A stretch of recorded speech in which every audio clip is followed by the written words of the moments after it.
Fellas, you know Degree Cool Rush deodorant, right? Well, last year they changed the formula, and guys were mad about it. One dude even started a petition. So guess what? Degree heard us, admitted they messed up, and brought the original Cool Rush scent back exactly how it was. And it's in Walmart, Target, and other stores now for under $4. So grab some and remember why its cool, crisp, and fresh scent made it the #1 men's antiperspirant for the last decade. Degree Cool Rush is back, and it smells like victory for all of us.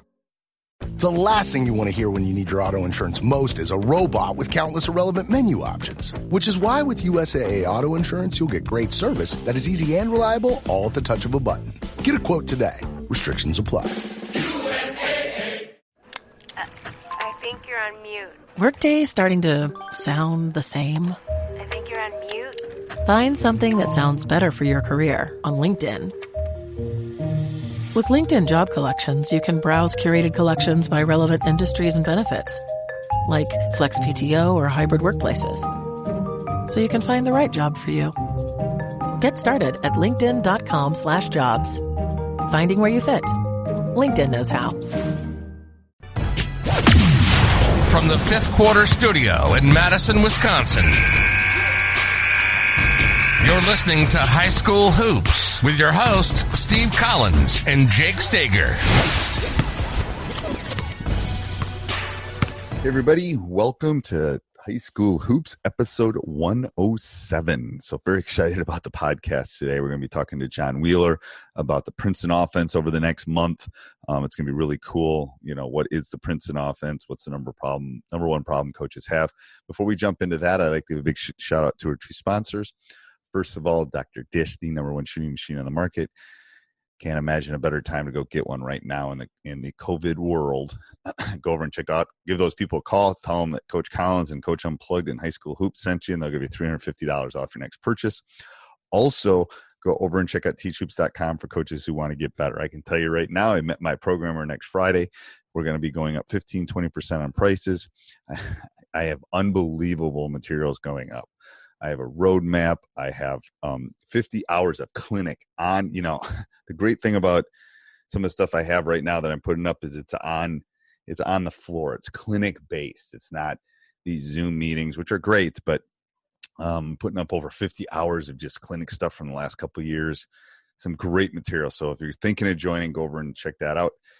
And like I said, what is the Princeton offense? What's our #1 problem that coaches have as far as why you should do the Princeton offense is what John and I are going to talk to. When you're done, I'm sure we're going to talk about this at the end. Make sure you go over and check it out. Sign up for his 3-night, couple hour a night mastermind, which is what I'll call it. And if you're listening to this in the future, he's going to do this in the middle of September.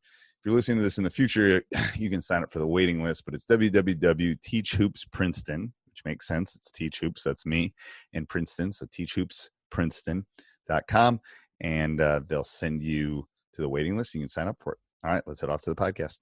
All right, today we're going to talk about the Princeton offense, and Coach is gonna help because I have so many questions. It's like I have like a laundry list of questions I have. So I'm going to lob it over to you. You're going to kind of explain what the Princeton offense is. I think I know what it is, and then I'll jump in, and I've got tons of questions. So I'm going to throw it over to you. Absolutely. So, and that's Princeton's been around since the 70s and 80s with Coach Krill over at Princeton University, and it started to gain a lot of traction, especially after '96 when they beat UCLA. And then it started to get a lot of traction. It's kind of gone away a little bit, and it's kind of it's found its way trickled into a lot of different places. But what the Princeton is, it kind of goes to what our big problem as coaches really is. And if you when you look at coaches online and go in the clinics, they're all looking for a nugget here or a ball handling drill here, or maybe an offensive set, offensive play, something deep, but what our biggest problem really is how do we win those games that we're not supposed to win, or how do we win those games as underdogs? And Pete Carrill understood that. Their goal at Princeton was get to the NCAA tournament, and then we're going to play against teams and programs that don't have, or that have athletes and players and talent that we do not have, and we need a way to play against those teams. Right. They were always going to get the 15 or 16 seed. Absolutely. And they're always going to get 15 or 16 seed and say, we've got to – and in 89, they almost toppled Georgetown. That was the first 16-1, breathtaking, almost upset, near upset. So the Princeton office they designed this thing so that they could find a way that they could compete against teams with superior talent, bigger, faster, stronger players. And that's how it came to life at Princeton University.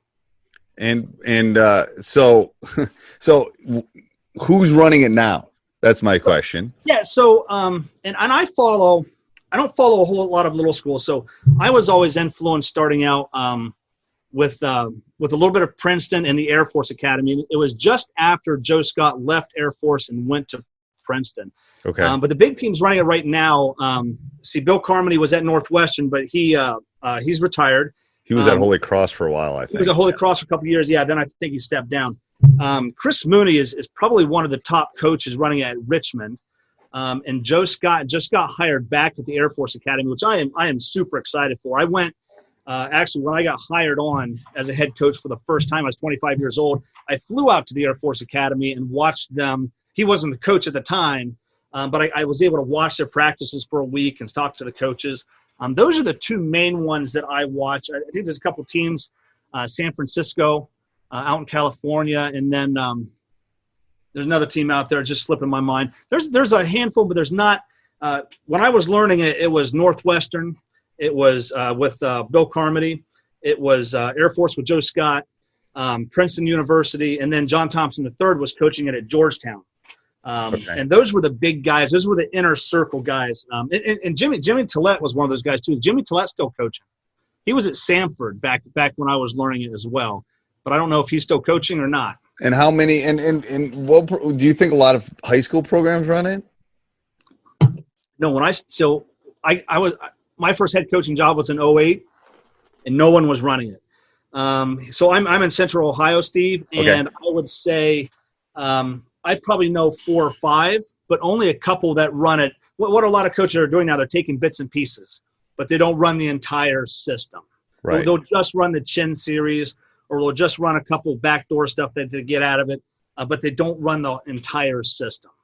And why? Well, that's the question. So there's myths and stereotypes that come along with Princeton, and the number one thing I hear, and let me know if you hear this as well, it's a slow down offense. We don't want to run a slow down offense. And the reason a lot of coaches think that way, and that's starting to change a little bit, but the reason everyone says that is because the Princeton offense is associated with Princeton University, right, and Air Force, and Northwestern in the Big Ten. And those are schools that cannot recruit with the other schools in their conference. So they have to slow it down to compete. Right. A part of basketball is controlling tempo. Whoever controls the tempo the best is probably going to have the best opportunity to win that game. Right. But when you watch Georgetown, when John Thompson III was at Georgetown, when you watched Herb Sendek at NC State, that was early 2000s. And Chris Mooney in the A-10 with Richmond, they were actually running, I think number 1 or number 2 in pace and scoring in the A-10 before the season got shut down last year. Oh, really? Yeah. They run it. They get up and down the floor and run it well. So that's one of the big things is everyone thinks it's a slow down offense. Some of the other things that hold coaches back is one, it's just too hard to learn. It's too complicated. Back in the 80s, 90s, they would say, well, it's Princeton running it. It's just for those smart guys. But in all reality, the offense itself is based on having good basketball players. So they think it's too hard to teach. They think their players have a hard time running, and they think it's a slow down offense. And that's why a lot of teams look at it and say, hey, it's really cool. It's really fun to watch, but I don't know. I don't know if I can teach that. It's too hard to learn. You can't find anything out on it. I don't know if my players are good enough to run in it. And I don't want to run a slow down offense. That's usually what keeps coaches from running the offense. Those are the big 3. Those are the big ones, yeah. Yeah, and it's like, well, I think you knocked a lot of the questions I was going to ask, but no, I think people think that you have to have like an Ivy League education to be able to run it. Exactly. No, and that was true. And I heard Joe Scott. He was at Air Force, went to Princeton, went to Denver. Now he's back at Air Force. But I heard him say in at a conference once, he said that that people, he would go out on the road and recruit, and they said, well, do you guys really recruit? Because he's like, he was just flabbergasted. No, I was like, yeah, of course we recruit. The offense is based on having good basketball players. In 96, 97, they had really good basketball players at Princeton. But they thought it was just because they had those smart kids at Princeton that they could run it. He's like, no, it's like, we got to have good basketball players. That's if you want to do any offense well, you got to have good basketball players. Okay, so give me the so I know coaches that are listening. Give me the type of player you are looking for to run the Princeton. So I can see wheels turning right now, and it's I like this, but what am I, because there are offenses that work better with different types. What am I looking for in my player to be able to do this? And this is a good point. So one thing that what Princeton teams do is they don't box in their players. So a lot of us will have 1s, 2s, 3s, 4s, and 5s. Hey, you're a 1, you're a 2, you're a 3, and what Princeton says is we want basketball players. We want players who can dribble, pass, and shoot. Players that can do 2 and 3 things at one time. So they can dribble, they can pass, and they can cut, and do all of that, smoothly. Whereas, a lot of teams, even colleges, they'll recruit the kids they want. So they want a solid point guard that just dribbles the air out of the ball, a 2-man that can only shoot, a 3-man that's just a slasher, a 4-man that's just power forward, plays 6 feet, 8 feet from the basket, and the center can only play, 3 feet, 4 feet from the basket. And Princeton wants those well-rounded players. And, of course, there's 2 ways to get that. Now, if you're in college, you can recruit those players. But if you're in high school, you need to develop those players. And I really think that for us coaches in the game, we're in the business of player development. We can't recruit in high school, or at least the honest ones aren't recruiting in high school. But if you get down into your youth program, you can develop those bigger kids to be able to handle the ball. And we can develop those guards as they're getting older to be able to score in the post. We have very well-rounded basketball players that can all dribble, pass, and shoot.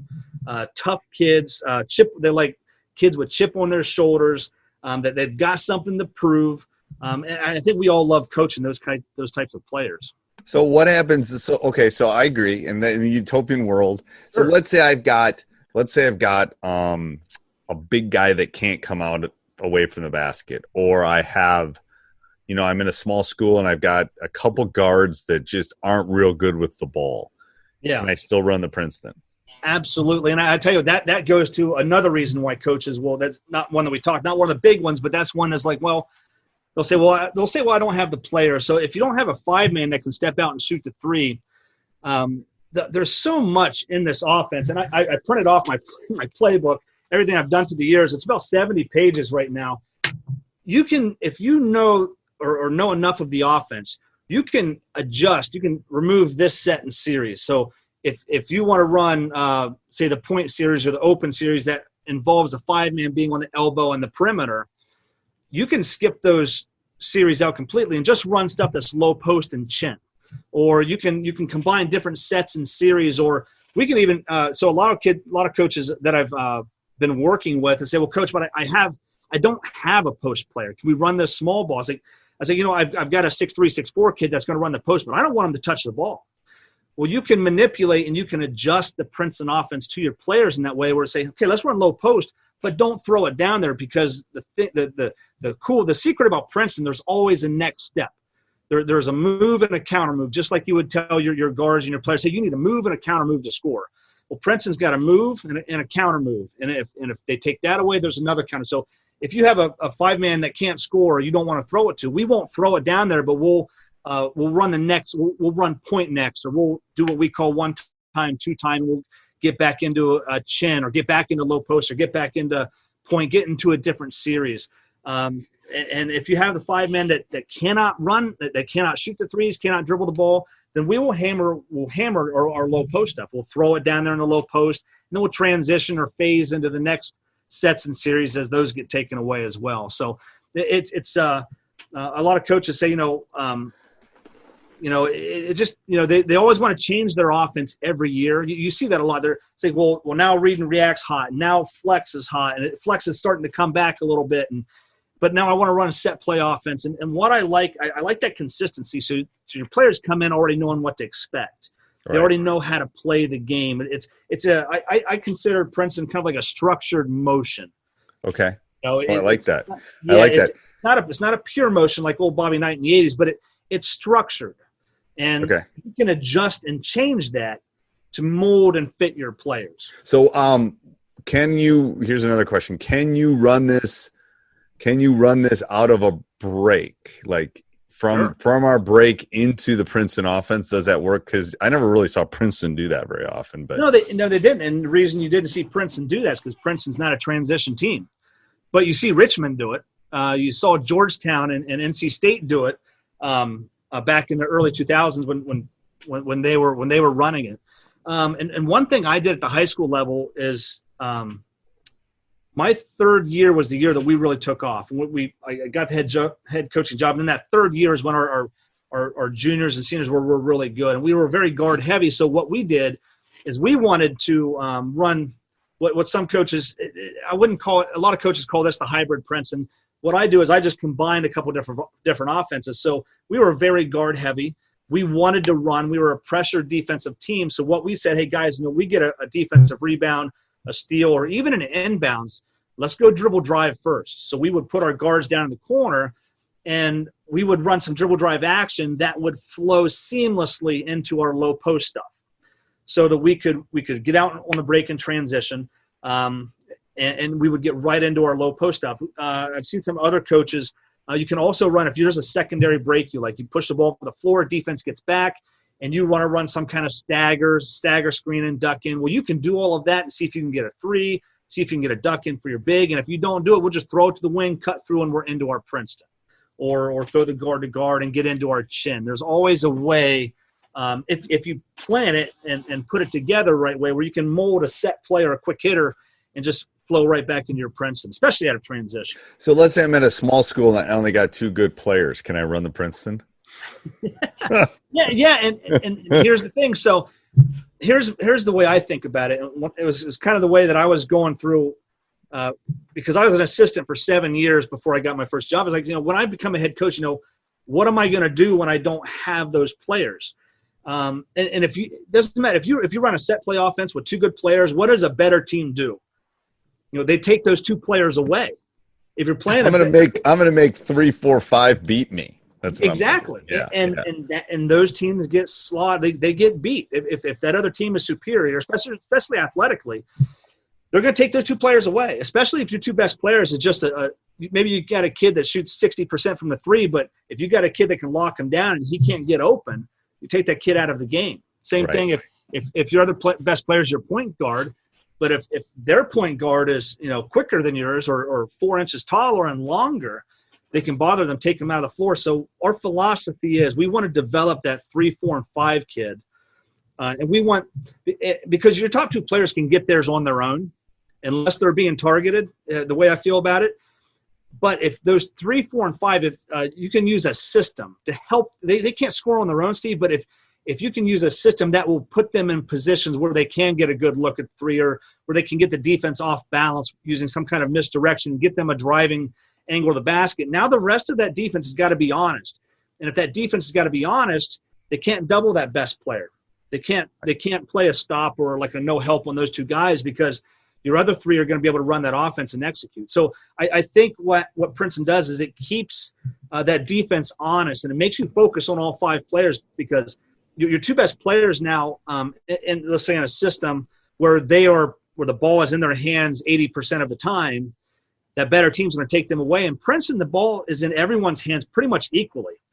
And what I found out that fourth year I was coaching, we only had one returning varsity player. And I was like, okay, it's like he's that kind of kid that's going to, hey, I don't trust my teammates, I'm going to have to take it over. I was afraid I was going to fight that. I didn't have to. He I think just learned instinctively, hey, I'm going to get rid of the ball. Go let them play. I know the ball is going to come back to me. And he could use the system, or he could deviate and go create on his own and go score. And he was very successful that year. So I think that what the Princeton does is it raises the game of your role players and takes the focus off your best players so that they can't just target them defensively. Okay. What do you think the most common offense is being played right now? Has nothing to do with Princeton, but what do you think? Because I've been out for about 4 years, because here's another thing. if I were still coaching, I probably wouldn't be teaching other coaches how to run this, because I was it was very secretive offense, and I kind of had that mentality. I see the read and react a lot. Okay. And with Virginia winning a couple years ago, I think a lot of blocker and movers getting popular. Okay, so compare that. So compare this to those. So, and I'm not as proficient. I think read and react. I think it's a lot less structure. So I do think your players need to be a little bit. I think you almost have to have even a higher level IQ guys just to be able to pass and cut and move around like that. Or you're going to need some players who can, because there's as much passing and cutting as moving, and as less structured that is, you almost have to have players who can deviate and take control. Because if you get stopped in that, they take something away there, and one player makes a mistake, now your whole team is stuck. Right. And I think with Princeton, you don't get that as much, because there's always a back cut that gets the next guy open. There's always a ball screen and a slip. There's always something like that can really help that. It really kind of helps them move along. But if you don't have that player who can deviate, and if Spurs don't have Kawhi Leonard back when he got hurt against the Warriors, he kind of calmed everyone down. He could do all that, but without him, they kind of struggled. And I think if you don't have those kind of playmakers, I think you have to have playmakers even when you run the triangle offense. I think the triangle, it's very similar to Princeton. The philosophy is very similar, and the way you teach it is almost identical. There's just different movements, but it's going to put you in better position to go one-on-one, and you have to have that playmaker. Whereas at Princeton, it's going to put you in position to get an open look, get a back door, get a wide open three, shift the defense left and right, shift the defense forward and back. Right. I like that. I like that idea of and from someone that's run, read, and react. There is in someone that's run the swing and flex. Sure. It does give you.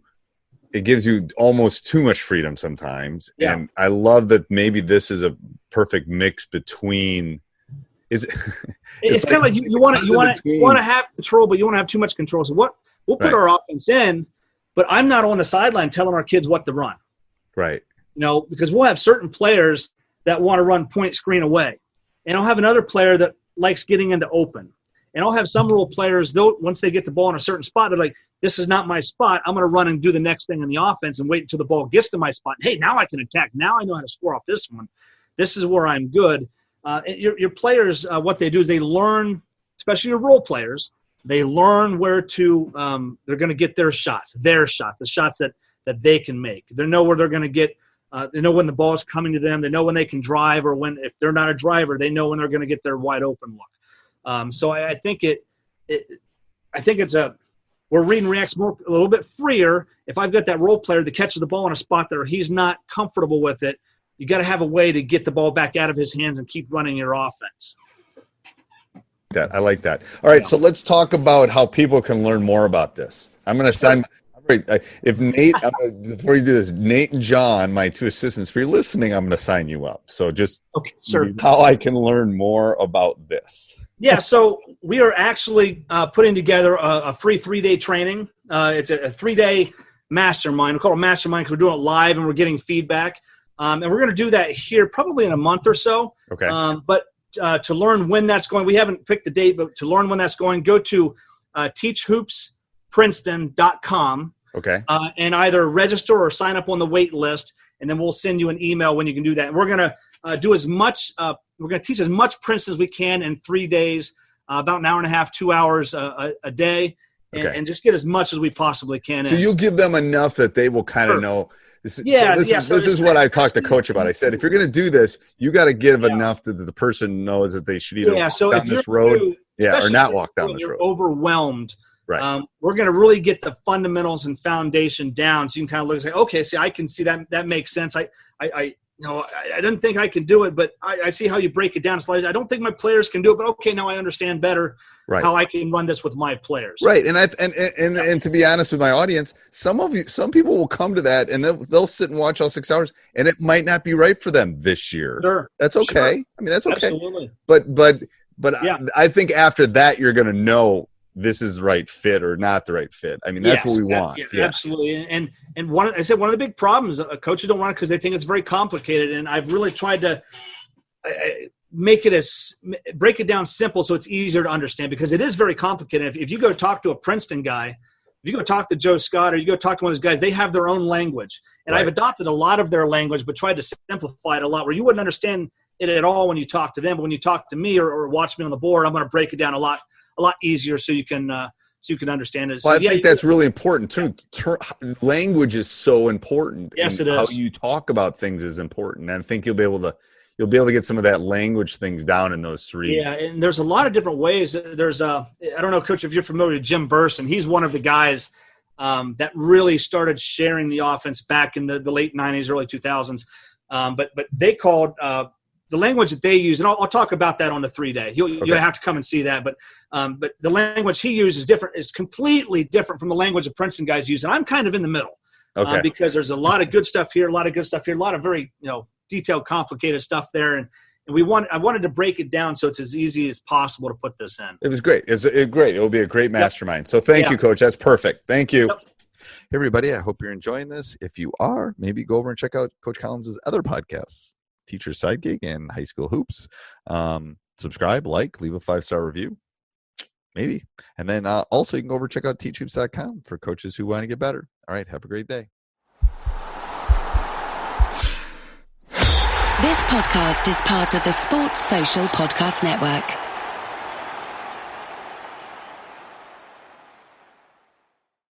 These days, work is in trouble. We've outsourced most of our manufacturing to other countries. And with that, we sent away good jobs and our capability to make things.